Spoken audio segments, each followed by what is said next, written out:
the Mahamudra of Tibet and the Zen of Japan. These are just different terminologies to describe what is essentially the same search for truth. Essentially, the Mahamudra of Tibet is a very direct form of realization, and in that way it comes very close to the Satori experience of Zen, the insistence on direct perception of truth, leaving aside all the nonsense of religion, belief, faith, ritual, so on and so forth.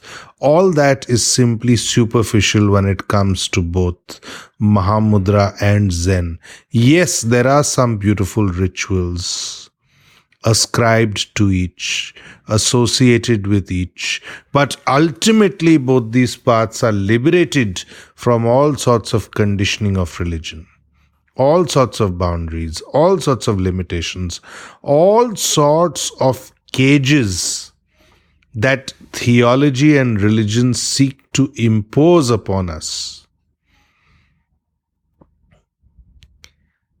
The problem with religion is that it believes in imposition, subtle and crude, both types. And Mahamudra and Zen are too intelligent to be caught up in that golden cage of religion. They derive the essence of the message of the Buddhas, but in a way which is completely free of the nonsensical, non-essential aspects of Buddhist theology.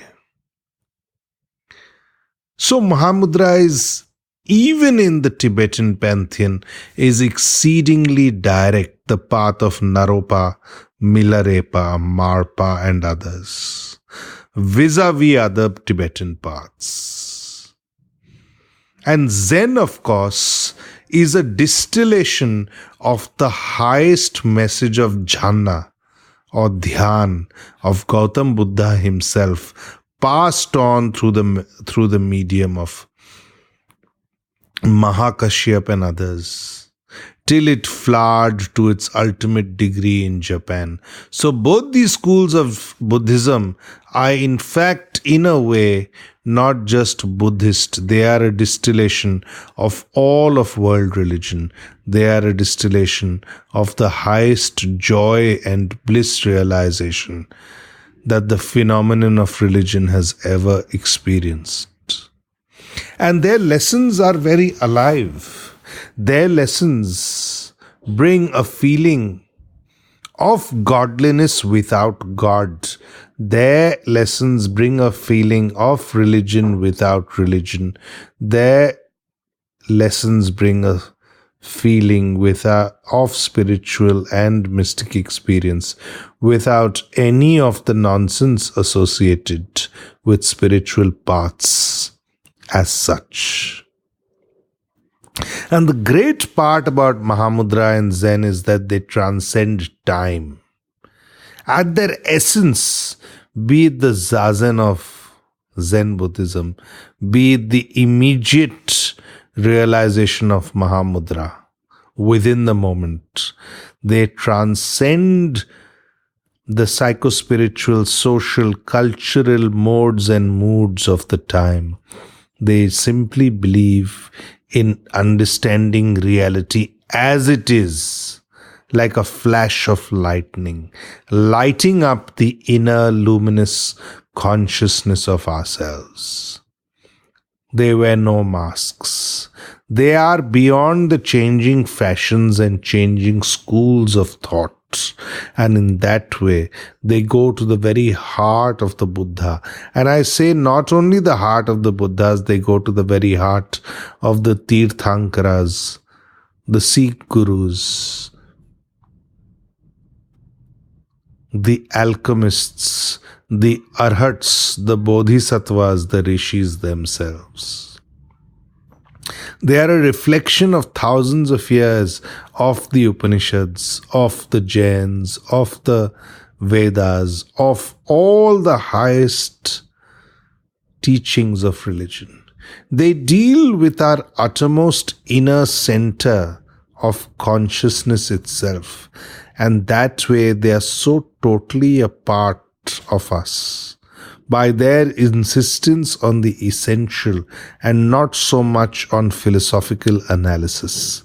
The problem with religion is that it has got caught up in philosophical analysis and taken away from the all-important aspect of realization within the moment. So Mahamudra and Zen have great guts to go into the very heart of spiritual experience very directly. Now, I'd like to tell you something about the history of both Mahamudra and of Mahamudra. Basically has its roots in what is now Bangladesh, in what is now West Bengal. It all begins with Tilopa. Of course, it is ageless, it is timeless, it goes far into antiquity. But what we know is that Tilopa conveyed to Naropa. And from Naropa, this whole branch of Tibetan Buddhism flowered into what it became, what it stood for, ultimately through the towering personality of Milarepa, whose guru was Marpa himself.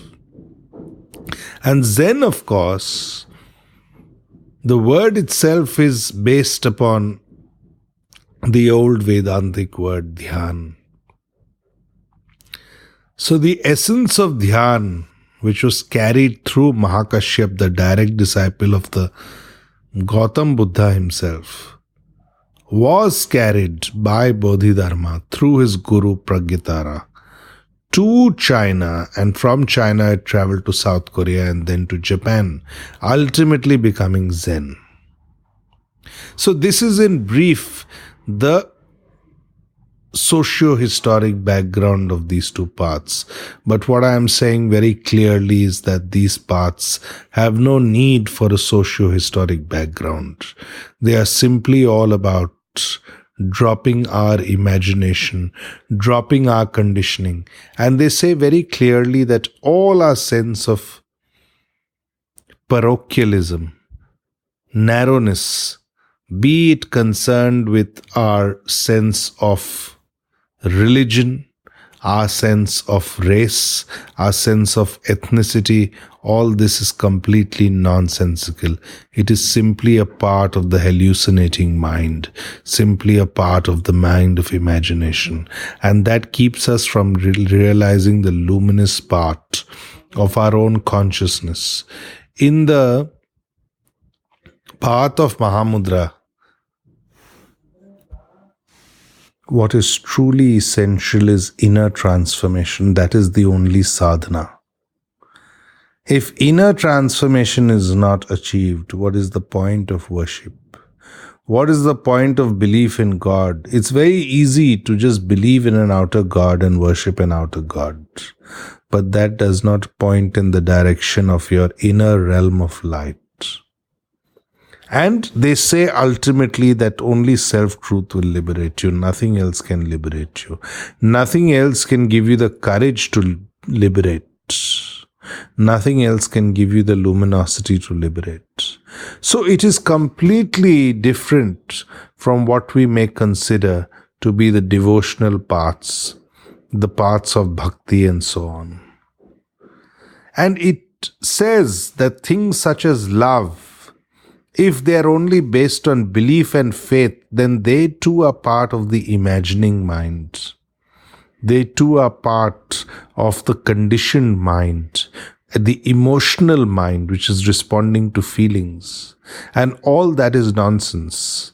It has no connection with the infinite because it is just the creation of the web of thought.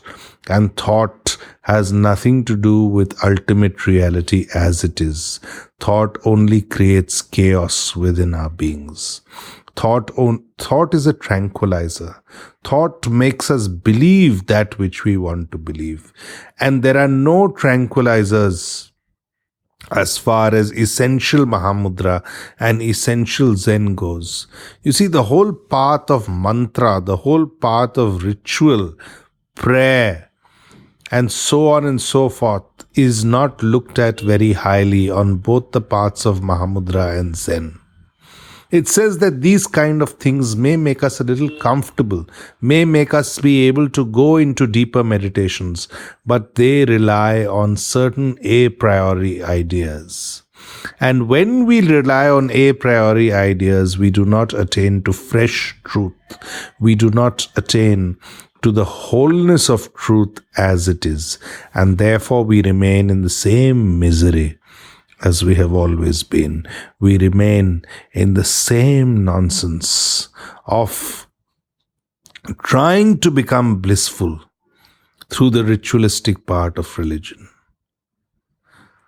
The only taste of truth can happen in the realms of one's own consciousness. It cannot be taught, say Mahamudra, say Zen. Because it is beyond all measurement of knowledge. It is beyond, it is a part of infinity. It is immeasurable. And therefore, all that we need to do is create a situation within ourselves where we are more empathetic. We are more full of compassion. Those are real things. They don't rely on belief systems. Those are real noble feelings within ourselves. You see, the Gautam Buddha used to use the word Arya. He meant by that word noble. And the noble person, the person who's capable of exhibiting Aryahood in life, is the mystic warrior, is the one who can show empathy and compassion in the midst of the highest meditations. And that is, in a way, the hallmark on the path of Mahamudra and on the path of Zen. There's a deep empathy for mankind. It is not a cut and dried meditation, no. So even the samurai who's following the Zen code, he's a warrior on the battlefield, but he does not fight out of a sense of spite, out of a sense of hatred for the other. No. In fact, he cuts the opponent in such a way that the objective is not to create pain, but to take the opponent swiftly to death. So the samurai is a person who's also a poet. The samurai is not a person who's acting out of personal vendetta and so on. So you'll see in Japan the highest samurai, like Miyamoto Musashi, who wrote the Book of Four Rings, and later on devoted himself only to meditation and contemplation, has absolutely no sense of personal vendetta or no sense of cruelty in his warriorhood. In fact, he brings an empathy in his warriorhood. He brings a purity of Zen in his warriorhood. And so too in Mahamudra.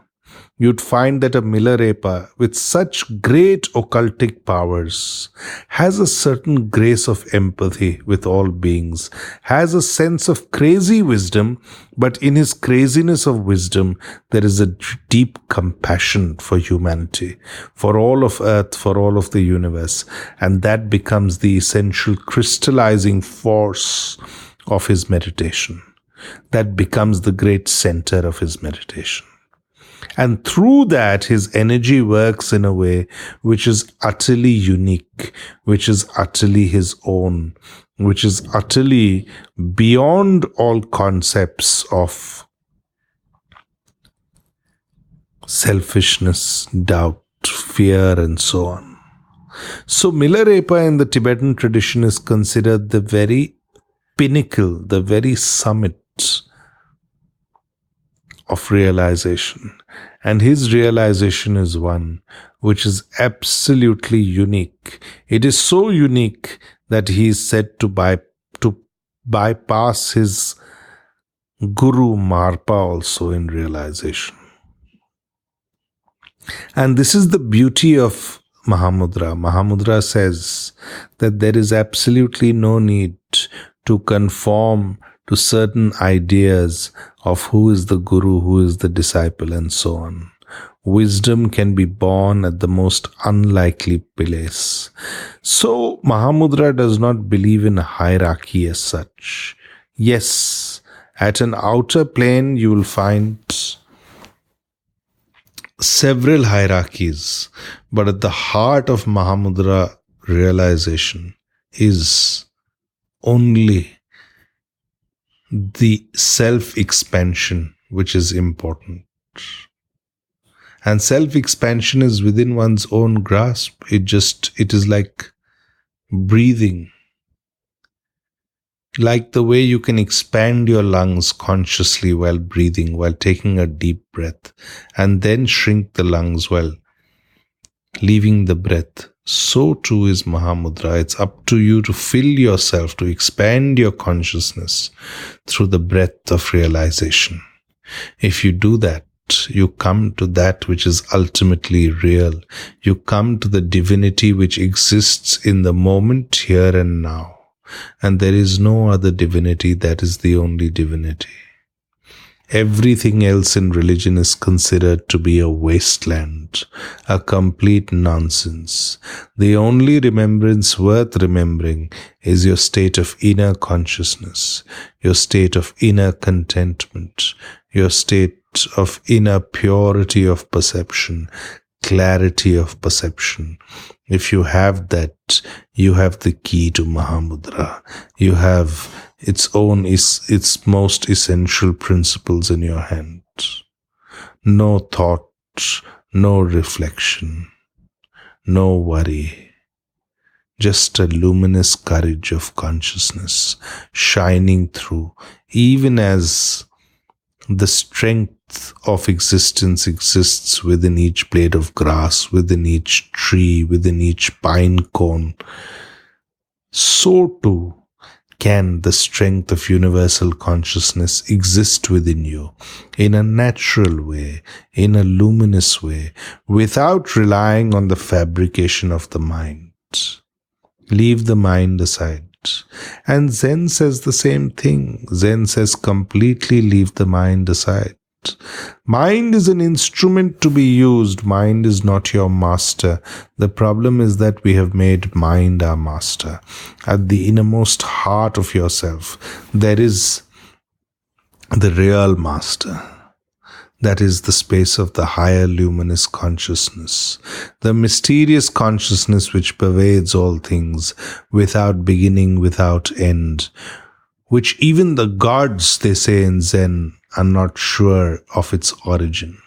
Even the gods are in awe of this timeless consciousness which flows through all things. What to say of man?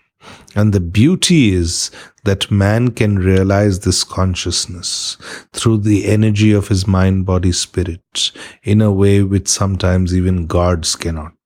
So in the Zen perception, the Gautam Buddha is even higher than the gods, because within this limited frame of mind, body, spirit in the human form, he was able to realize the highest consciousness which even the gods are envious of and which they do not know the highest realization of necessarily.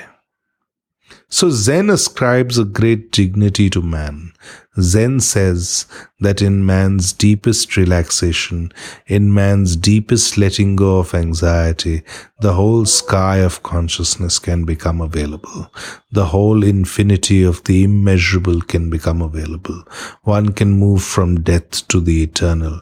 One can move from death to deathlessness. Not in the physical form, but in the more authentic mystic form, that of Satori realization, that of making one's internal blocks disappear so that one's entire creativity is unleashed, one's entire creative energy is released. And Zen is a very creative path. You see, all of Zen is a very artistic path. That's why you'll find that when it comes to aesthetics, Zen is considered very important. Not only is it considered important on the religious sphere, but it's considered important in various things, like modern design, for example, is greatly inspired by Zen philosophy. You can look at architecture, minimalism. You can look at design. You can look at design communication. You can look at a company like Apple Computer. The whole aesthetic is based on Zen aesthetics. That is Steve Jobs' whole path. And he was a great student of Zen. He realized that it is utter simplicity and beauty working together in a very efficient way, which creates something completely irresistible. And that was the birth of the iPhone, the iPad, the iMacs, and so on. So he demonstrated the power of Zen even on the material sphere. That is the beauty about Zen. It is completely intuitive and very valuable at many different human levels. So no matter what you are doing, you could be a musician, you could be a businessman, you could be a financial analyst, you could be a designer, you could be a scientist, you could be an astronomer. Zen has the ability to bring clarity and simplicity to your perception, and through that it creates a great intensity. And through intensity, what happens? Innovativeness happens, breakthroughs happens. All the peripheral thoughts which are not required move away. You are left with the essence, the beautiful. And that is the alchemy of Zen. So Zen, we can see, is a very functional sort of a religious philosophy, and that makes it completely stand apart. It makes it completely move into a different sphere of value. It is very delicate, but at the same time, it is immensely strong. So you see, in the Zen aesthetic, the blade of grass or the bamboo, for example, have more durability and more functionality than the oak tree, simply because, like the blade of grass, the bamboo too is flexible. It can bend, so the wind does not snap it. Whereas the oak tree can get struck down because of its stiffness. So Zen believes in the way of flexibility, the way of flow. It believes in making the best of what we have, and within that space being able to adapt. So it's based upon something very true, not only at a theological level, but at a very centered, grounded human level. It gives us an awareness that all things are part of a natural consequence. And in that way, it reflects the Buddha's true message of cause and effect. Now, Mahamudra, of course, is much older. Mahamudra has a more occultic root. And Tibet, of course, is more occultic. By and large, Tibetan ways are more occultic than Japanese ways. Japanese ways are more based out of the aesthetic, artistic point of view. So in Zen, you have the tea ceremony. You'll have Zen archery. You'll have Zen martial arts like Aikido and so on. But in Mahamudra, it's more about prolonged meditation, much like Zazen actually, which is supposed to be prolonged meditation. But of course, Zen practitioners have the ability to be able to go into the creative arts as well. So the Zen student can go into calligraphy, and through that his meditation can come about. Mahamudra says actually nothing is required, no art is required, no creativity is required. Creativity is already inherent in existence. If you intuitively realize it, that is the most creative thing. So in Mahamudra, meditation itself is creativity. It is a creative act, but not a meditation based on something which is imposed upon us from the outside. No, that can never bring the highest consciousness.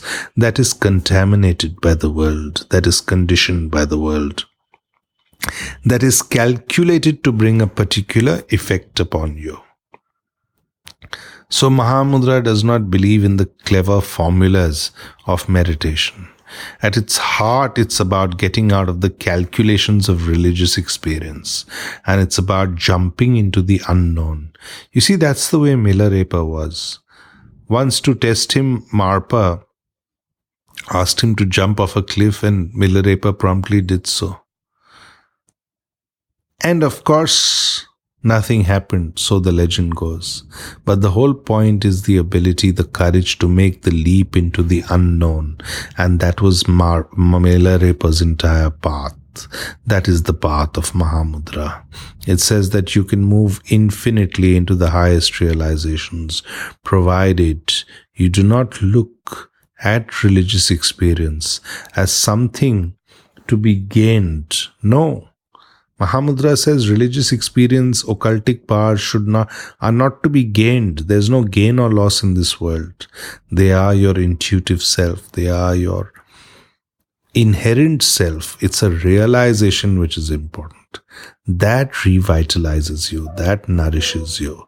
That creates a situation where you belong to both the sky and the earth. Your consciousness flows into the sky, the space of being, but your feet are firmly planted upon the earth. And that is the way of Mahamudra. And in a way, that is the way of Zen. The person of Zen says that he is to be completely grounded upon the earth. So the Zen arts are like gardening, being connected to the earth, or the Zen rock garden, working with rocks to create a garden. So it's completely rooted and centered in the earth itself. But the flight of consciousness is in the highest realms of meditation, the highest realms of being liberated. That is what takes you from the mundane to the sacred, from the terrestrial to the divine, from the ordinary to the extraordinary. And that is what imbues us with a higher intelligence of meditation. It's not about meditation, it's about meditative experiences. Let's forget using the word meditation. Meditation has come to mean a particular meditation, sitting cross-legged in the Padmasana and so on. Let's leave that aside for the moment. That is only on the circumference. That is not the essence of it. The whole thing is meditative experience. And meditative experience can come about without any formal meditation either. If a person, for example, is doing their work with a luminous state of consciousness, no matter what it is, they can come to a meditation. And that is what Zen emphasizes. So Zen says, make your work itself meditative. That is enough. No matter what your work. Zen goes so far to say that even the butcher can be meditative while cutting the animal. He's doing his karma, he's doing what he has to. But doesn't exclude him from meditative experience. So in Zen Buddhism, there are butchers. Now this might sound very antithetical to typical Buddhist belief, but there are butchers who've been considered Zen masters simply because of their ability to even execute an animal, to sacrifice, to kill an animal, but without any feeling of the lower within them. So the animal has been cut in such a manner that it is a swift and painless death.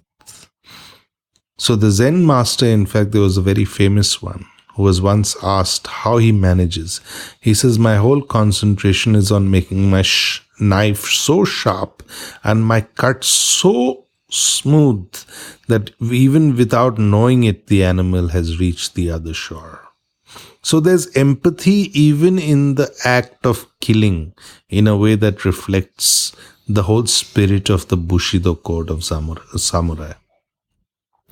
Now this of course has digressed. You see, Japan became a very martial country, a very warlike country in the late 19th and early 20th century. It fought wars, be it with Russia and other countries, and of course Most infamously, their invasion of Manchuria in the 1930s, which was considered one of the most grotesque genocides, one of the most inhuman invasions of any country. It invaded Manchuria and really prolonged the misery of the people there. And for that, people like Rabindranath Tagore in India criticized Japan. You see, Rabindranath Tagore was considered by many in Japan to be the quintessential Zen poet, the Zen master. But after his criticism of Japan, his whole popularity in Japan fell. The press became antithetical to him. But the whole point is, Rabindranath Tagore used to say that Zen and Bushido philosophy is rooted in empathy. Even violence is rooted in empathy. If a war is being fought, it's fought in the spirit of the Bhagavad Gita, not from any sense of hatred or vengeance, but from a sense of justice, doing or sense of dharma, doing what needs to be done. So in a fundamentally spiritual sense, but he said that Japan lost that and misused that spirit of Bushido to make the country into something which became aggressive. So the whole code of the mystic warrior in Japan, the code of the pilots, for example, the kamikaze or suicide pilots, in a way, Zen, the beauty of Zen was misused. The beauty of the Zen mystic code for warriors was misused because it told them that they can kill and they're doing it as long as they're doing it for a good cause. So in a way, the whole philosophical and mystical roots of warriorhood in Zen Buddhism were dissolved. They were bypassed, leading to cruelty. So such are these paths, Mahamudra and Zen. There's a very thin line about how they can be misused and how they should not be misused. Because they are very dangerous also. They equip you with a very sublime philosophy. It's like the philosophy of the Bhagavad Gita. You can use that philosophy to inflict violence upon others. But that the whole point is that you're supposed to inflict violence not in a way which is aggressive. So Krishna is telling Arjun to fight the war, but not from a state of inner aggression at all, rather from a state of inner calmness. So this is the key of Zen and Mahamudra. Do whatever you need to from a sense of deep inner luminosity of consciousness and calmness both. If your consciousness is illumined, you will act out of integrity, you will act out of totality, and you will act out of a certain blissfulness. That is a byproduct of the aspect of consciousness, acting from consciousness. It takes you closer and closer to an immensity of realization. It takes you to the vaster spaces of your own innate wisdom. You see, Mahamudra and Zen say that you have all the wisdom that humankind has been collecting in its collective consciousness for millions of years. There is nothing within you which is lacking. You, deep within yourself, have access to the same wisdom which the Bodhisattvas had. It is your mistaken belief that you don't have that wisdom. The wisdom is within you. You just need to allow it to shine. That is the quantum leap that Mahamudra and Zen take. They say that no matter what, no matter in what situation of life you are, no matter what realization or what religion you follow, what prayer you say, or even if you're an atheist, you can be a complete atheist, yet you can be a person of Mahamudra and Zen. So they say no matter what, there is nothing which can stop you from attaining to the highest Buddhahood should you choose to do so. It's a choice. How many people want to be Buddhas? You see, once somebody asked Gautam Buddha about why so many people don't attain to Buddhahood. Why very few attain. So Gautam Buddha made that person go into the marketplace and ask people how many were interested in Buddhahood and realizing Buddhahood. Rather, he asked his bhikkhus to ask people what they wanted in life. And the strange thing is that nobody said that they wanted enlightenment. Nobody said they wanted Buddhahood. So they conveyed it to Buddha. They said, Bante, nobody has said that they want Buddhahood. Somebody says they want money, somebody says they want fame, and so on and so forth, but nobody said they want Buddhahood. And Gautam Buddha said, exactly, that is the whole problem. Nobody wants Buddhahood. And without wanting Buddhahood, how can you move towards Buddhahood? So Mahamudra and Zen are a conscious decision. Yes, I will attain to Buddhahood. That is their fundamental essence. And through that comes about a purpose-driven life. Through that comes true purposeful living. Through that comes a non-anxiety of moving towards the highest bliss. Through that comes the realization of the ultimate fragrance of life. All that is valuable is based on this sankalpa, this determination that yes, I will move towards Buddhahood no matter what. The story of Milarepa is very interesting in this aspect because he was made to undergo great hardships by his Mahamudra Guru, who is Marpa. He was made to build things and then again destroy and again build several times. He was made to sit through the highest meditations. But through all that, sankalpa was with him. The determination that yes, I will attain the highest within myself. That Buddhahood. And he ultimately did. And so too is the sankalpa. So too is the determination of the Zen Buddhists. And being a Zen Buddhist does not imply that you have to wear Zen robes, you have to go into a Zen monastery and so on. In fact, just the opposite. The true person of Zen is supposed to be in disguise. The true person of Zen has no outer markings of Buddhahood, of Buddhism, or religion, or Zen rituals either. All that is actually not purifying you. All that is polluting you. All that is giving you an ego of the seeker and so on. The way of true Zen is to purify the inner river of consciousness. That is the only real purification needed. Outer purifications are simply nonsensical and non-meaningful. So too in Mahamudra, the only true purification is inner purification. All else is simply part of the same mundane cycle of living and dying with a normal consciousness. The path of the realized ones is that of deathlessness and the infinite. And deathlessness means going beyond human forms, going beyond human ideas of appearance and so on. All that is simply very relative. It is not part of ultimate truth. It is not the deepest depth of realization. It is not a part of the deepest joy and bliss of realization. So in both the Mahamudra vision and the Zen vision, ultimately at their very heart, their highest principles involved not being a Zen Buddhist or not being on the path of Mahamudra. That emptiness itself, that negation itself of these paths was the hallmark of the true person of Zen and the true person of Mahamudra.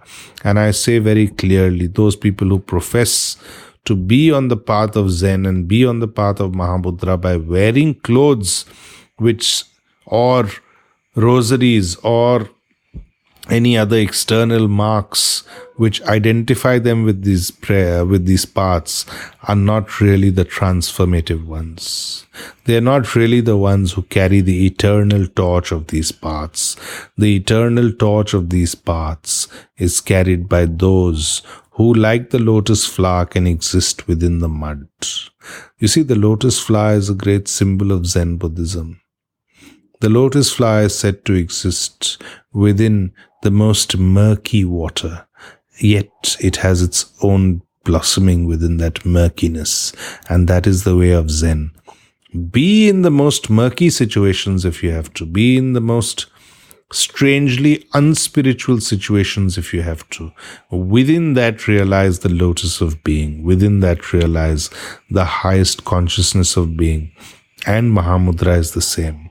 Both these paths deal with going beyond fear, beyond shame, beyond these debilitating things which has kept us small, and seeking that which may seem absurd to others, but is actually the highest truth.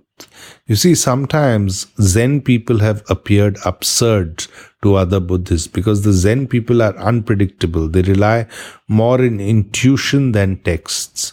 So too the people of Mahamudra have appeared crazy to a lot of practitioners on other Tibetan paths. For example, Milarepa is considered by many to be like that. But the whole point is the mirror of consciousness within.